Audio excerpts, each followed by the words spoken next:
Hi everybody, how you doing? Today we're going to look at this guitar here. This is my 2002 Taylor 310. I've had it from new. I got it probably not long after it was made. I bought it from what was Sound Control in Glasgow. I think it's Kenny's Music now, on Jamaica Street. I actually went in to buy an entry-level Martin.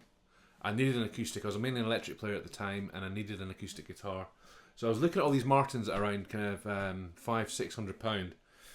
And the guy who worked there in the acoustic department, a guy called Sandy, if I remember his name right, said, "Oh, we've got these Taylors," and now Taylors had seemed quite unobtainable for me at the time, not being a rich person or having rich parents.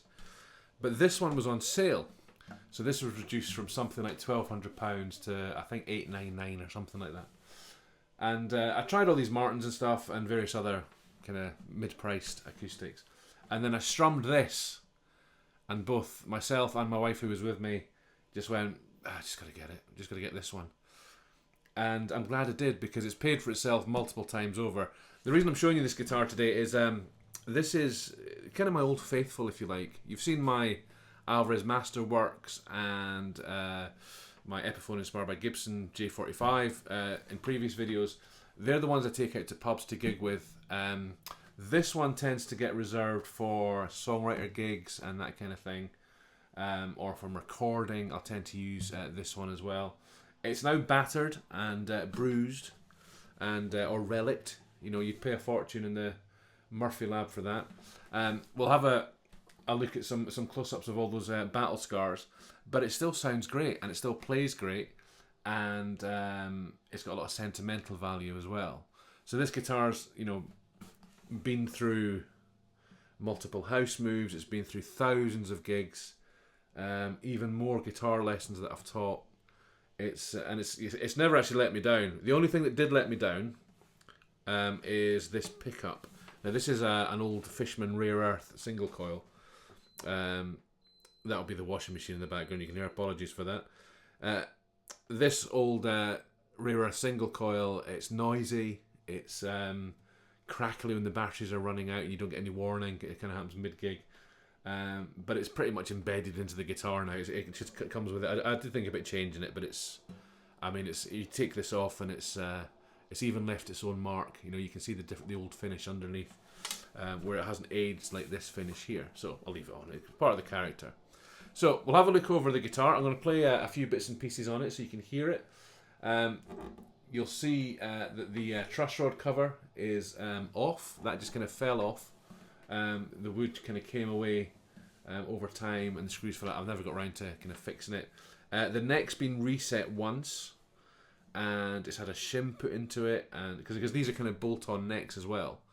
You can't see it from the back, but on the inside the necks are bolt-on, so you've got a bit more adjustability. The last time it was set up was at a guitar clinic that Taylor did at Guitar. This must have been about 10 years ago. And Rob Madrigal, is that the guy's name? You'll see him on YouTube. You can look him up. He was one of the guys from Taylor, and he just kind of did all kinds of stuff with it in about 5 minutes and made it play brilliantly. He kind of bent it over his knee and twisted the neck and sorted it all out and pulled and prodded, and yeah, it worked some kind of weird magic. And it had a high action at the time, and he reduced the action and sorted the neck out for me and everything. But yes, and it's been like that ever since, really. I have the neck fairly straight. There's not much room on the saddle left, so it will need at some point some work doing to it. The frets are getting really worn around the first 5 frets, as well as always happens. But yeah, I mean, this is the guitar that will die with me. This is why I take the Epiphone and the Alvarez out to pub gigs, because I don't want this getting knackered, or any more knackered or stolen, which is even worse. But it's got the last 20 years of my life on it, really. You'll see from some of the scars and dinks and dints. I mean, it's not terrible. It's not like a heavy relic or anything, but you can just definitely see where it's been around the block a bit. So let's hear how it sounds. I'll play a few chords, and you can kind of get an idea of you know, why I like it so much. Now, I've heard people say that Taylor's now have got a bit weedy. Well, this certainly isn't weedy. It's like a cannon. So prepare yourself. But here we go. And of course I'm biased anyway, because I really like it. So here we go.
So my question really to you is, do you have a guitar like this that has been with you either for a long period of time or has been with you through a particularly difficult time or even a good time in your life that has real sentimental value, as well as, you know, it plays nice and you like it, you know, guitars that mean something.